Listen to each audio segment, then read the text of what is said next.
আমরা ভারতকে দেখিয়ে দেব ইনশাআল্লাহ জিহাদের প্রেরণা নিয়ে যদি প্রয়োজন হয় বাংলাদেশের যুদ্ধ যদি করা লাগে ভারতের সাথে, আর যুদ্ধ করা লাগবে, রাসূলুল্লাহর ওয়াদা আছে।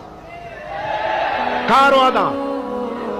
নাসাই শরীফ, ইবনে মাজাহ, এই তার দুটি হাদিসের মধ্যে হযরত আবী হুরায়রা রাদিয়াল্লাহু তাআলা আনহু বর্ণিত হাদিস রয়েছে। বলেছেন দুই শ্রেণীর লোক কিয়ামতের দিন জাহান্নাম থেকে মুক্ত হয়ে যাবে। এক শ্রেণী হচ্ছে যারা ঈসা আলাইহিস সালামের সাথে সাথী হয়ে যারা লড়বে আর শহীদ হবে, কিয়ামতে তারা জান্নাতে যাবে, জাহান্নাম থেকে মুক্ত।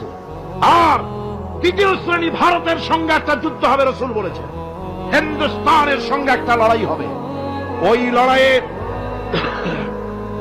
ওই লড়াইয়ে যারা শহীদ হবে রাসূলুল্লাহ বলেছেন কিয়ামতের দিন জাহান্নাম থেকে আল্লাহ মুক্ত করে দেবে।